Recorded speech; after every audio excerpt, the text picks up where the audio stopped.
पटना शहर के दिल में बसी है बांकीपुर विधानसभा। अब बिहार की राजनीति में किसी फिल्मी कहानी से कम नहीं लगती। कभी इसे भाजपा का अभेद किला कहा जाता था, लेकिन अब हालात कुछ ऐसे बन गए हैं कि जनता कह रही है कि अब तो महल में दरारें दिखने लगी है। वैसे बांकीपुर की कहानी भी दिलचस्प रही है। 2008 में परिसीमन हुआ, पुरानी पटना वेस्ट सिटी को तोड़ मरोड़ कर ये नई सीट बनी। शुरुआत से ही भाजपा ने इसे अपना जेब में डाल लिया। 2010 में नितिन नवीन मैदान में उतरे और जीत गए, फिर 15, फिर 20, हर बार वही नाम, वही चेहरा, वही जीत। बस फर्क इतना कि जनता के चेहरे पर हर चुनाव के बाद थोड़ी और झुंझलाहट बढ़ती गई। वैसे नितिन नवीन का नाम वैसे तो अब बांकीपुर का पर्याय बन गया है, लेकिन सच कहें तो ये सीट अब पारिवारिक संपत्ति जैसी लगने लगी है। उनके पिता नवीन किशोर प्रसाद सिन्हा भी भाजपा से इस इलाके में सक्रिय रहे और बेटा भी उसी रास्ते पर चल पड़ा। जनता को लगने लगा कि चलो परिवार वाला आदमी है, इसका ये समझेगा, काम भी करेगा। मगर अब लोग पूछने लगे हैं कि काम कहां है भाई, बस चुनाव के वक्त ही दर्शन क्यों।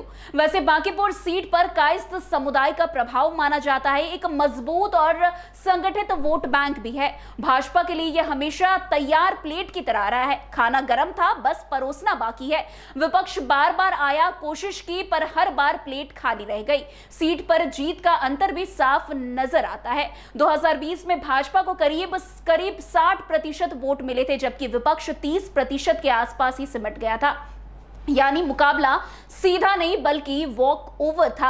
लोगों के मन में यह सवाल बैठ गया कि अगर लगातार 3 बार जीतने के बाद भी मोहल्ले की सड़कें टूटी रहे, नालियां जाम रहे और गली में बारिश का पानी घुटने घुटने तक भर जाए, तो फिर जीत का मतलब क्या रह गया। विधायक का नाम बड़ा है, पर जनता कह रही है कि नाम से क्या होगा। अब काम का नामो निशान नहीं है। पटना शहर की सीट है, राजधानी का हिस्सा है, फिर भी बुनियादी सुविधाओं का हाल ऐसा कि लोग अब मजाक में कहते हैं कि दिल्ली जैसी सड़कें तो छोड़ो, यहां तो बारिश में नाव चाहिए। यातायात की हालत बुरी है, पीने का पानी साफ नहीं है और जल निकासी और व्यवस्था ऐसी कि मॉनसून में पूरा इलाका तालाब बन जाता है। जनता अब खुलकर बोल रही है कि विधायक जी 5 साल में शायद 2 बार ही इलाके में नजर आए होंगे, वो भी तब जब कोई कार्यक्रम हो या कैमरा घूम रहा हो। कभी जो सीट भाजपा की ताकत का प्रतीक मानी जाती थी, अब वही सीट जनता के धैर्य का इम्तिहान बन गई है। लोग अब कहने लगे हैं कि जीत गए तो क्या हुआ, हमने क्या पाया।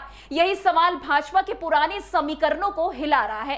पहले तक इस सीट पर जातीय समीकरण ही सब कुछ तय करते थे। कायस्थ वोट बैंक भाजपा की ढाल था, विपक्ष को यहां पैर जमाने का मौका ही नहीं मिला। लेकिन अब युवा मतदाता, मध्यम वर्ग और शहरी वोटर इन समीकरणों से बाहर सोचने लगे हैं। अब बात जाति से नहीं, जरूरत से शुरू होती है और जरूरत साफ है। विकास चाहिए, सुविधा चाहिए, जवाबदेही चाहिए। लोग अब कहते हैं कि हर बार जीतने वाले से अब रिपोर्ट कार्ड चाहिए, सिर्फ प्रचार से काम नहीं चलेगा। वैसे सोशल मीडिया पर भी लोगों की नाराजगी अब खुलकर दिखने लगी है। वैसे आपको बता दें कि बांकीपुर की जनता अब थक चुकी है। भाजपा का संगठन मजबूत है, लेकिन संगठन की मजबूती अब जनता की कमजोरी नहीं बन सकती। लोग सवाल पूछ रहे हैं कि इतने साल से भाजपा का विधायक, भाजपा की सरकार, फिर भी इलाके की सूरत क्यों नहीं बदली। जब सारा तंत्र अपने हाथ में था तो काम कहां रह गया।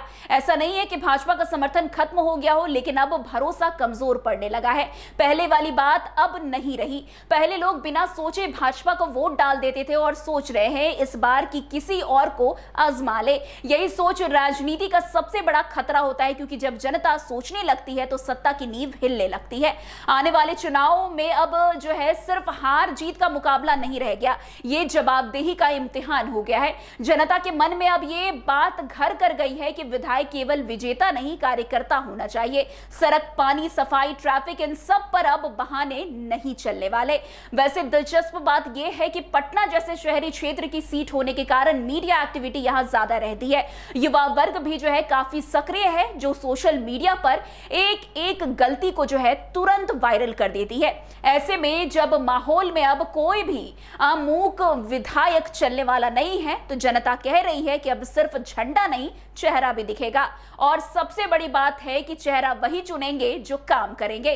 भाजपा के सामने अब चुनौती है कि वो अपने ही गढ़ में कैसे अपनी साख बचाए। नितिन नवीन की 3 जीतें अब उनके लिए ही दबाव बन गई है। 3 बार का ट्रैक रिकॉर्ड जनता अब लाइन से जांच रही है। पहले 5 साल में क्या हुआ, दूसरे 5 साल में क्या सुधरा, तीसरे में क्या बचा, जवाब अभी तक अस्पष्ट ही नजर आ रही है।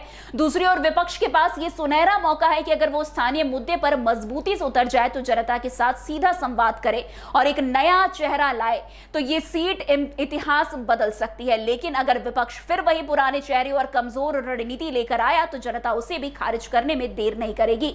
अब चुनाव का मैदान सिर्फ पार्टी नहीं, व्यक्ति और प्रदर्शन भी तय करेगा। भाजपा अगर जनता के बीच जाकर संवाद करे, समस्याओं को खुले में स्वीकार करे और ठोस योजना दे तो शायद भरोसा फिर लौट आए। लेकिन अगर वही पुराने भाषण और वही नारे दोहराए गए तो ये सीट भी कभी भाजपा का गढ़ हुआ करता था वाली कहानी ना बन जाए। खैर, आज के इस स्पेशल स्टोरी में बस इतना ही। अन्य खबरों में हमारे साथ ऐसे आगे बने रहे और देखते रहिए। तब तक के लिए NBC 24। धन्यवाद।